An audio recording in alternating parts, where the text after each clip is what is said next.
penyelenggara data rakyat swasta tidak boleh diterima.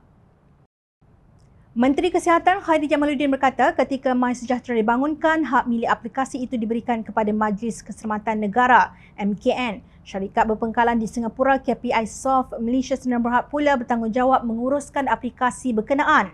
Bagaimanapun, katanya Jemaah Menteri pada 26 November tahun lalu bersetuju agar pemilikan aplikasi MySejahtera dipindahkan daripada MKN kepada Kementerian Kesihatan Malaysia KKM bagi memudahkan pengoperasian sistem, pemantauan dan pengesanan kontak dan memperkasa bahan mengenai kesihatan awam.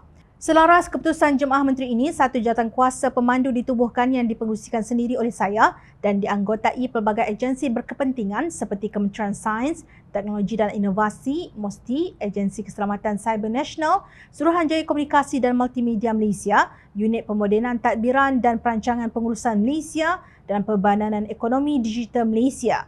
Ini bertujuan mengadakan rundingan bersama syarikat pengendali MySejahtera. Justru tidak timbul isu penjualan aplikasi MySejahtera kepada pihak swasta. Sebagai penjelasan, pemindahan ini bukan daripada syarikat swasta kepada KKM tetapi daripada agensi kerajaan lain kepada KKM. Katanya ketika menggulung perbahasan mengenai MySejahtera di Dewan Negara kemarin. Sementara itu, menjawab isu rundingan bagi kos lesen aplikasi MySejahtera, Khairy memaklumkan proses rundingan kini di peringkat akhir dan semakin hampir ke fasa menandatangani perjanjian. Harga yang saya dengar di pasaran 300 juta lebih. Tetapi saya boleh nyatakan di sini bahawa harga yang kita runding ini jauh lebih rendah daripada 300 juta ringgit. Saya faham semua ingin tahu berapa kosnya, tapi kita masih dalam rundingan dengan pihak perbendaharaan dan apabila ia dimuktamadkan, kerajaan akan umum secara telus kepada semua. Itu komitmen saya, katanya. Khairy berkata pelayan MySejahtera adalah di Kuala Lumpur, bukan di Singapura. Beliau menjelaskan bahawa data yang disimpan selama 90 hari dan selepas itu ia akan terhapus dan tidak dapat dikesan lagi. Adakah semua sudah puas hati dengan jawapan Menteri berkenaan? Belum lagi.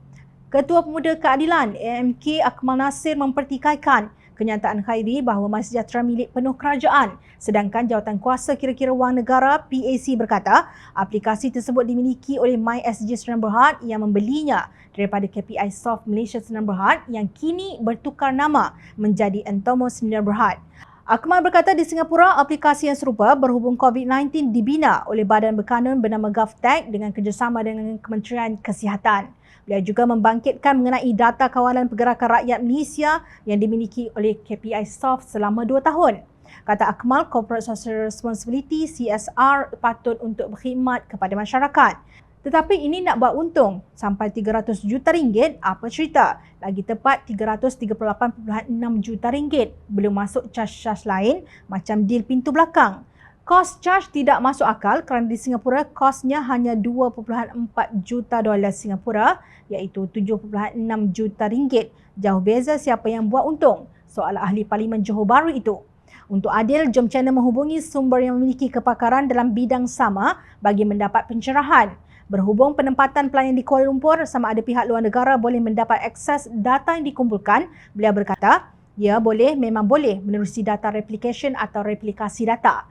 Maksudnya, ia satu teknik di mana pangkalan data disalin tepat, dipindahkan atau diintegrasikan dengan lokasi lain.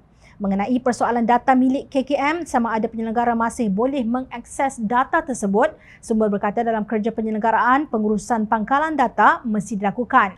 Ya, mesti boleh sebab penyelenggaraan mesti kena buat database management, database backup, jawabnya. Mengulas mengenai usia data selama 90 hari sebelum terhapus, beliau yang pernah bertugas mengesan pergerakan pengganas berkata, waktu 90 hari itu tidak penting. Yang penting nama, nombor IC, alamat, kecenderungan melawat premis dan banyak lagi. Data ialah lombok emas digital pada masa sekarang, tegasnya. Rumusannya, jaminan Khairy tentang keselamatan data dan privasi pengguna MySejahtera masih boleh dipertikaikan. Justru pembabitan swasta sebagai penyelenggara data rakyat Malaysia tidak boleh diterima. Lebih-lebih lagi sikap pihak swasta yang diketahui umum bergerak demi keuntungan. Kenapa KKM pilih MySG Sdn Bhd secara runding terus? Ini pun masih kabur.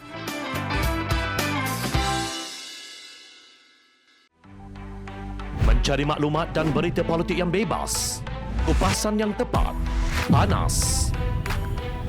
Dapatkannya secara eksklusif hanya di Jom Channel.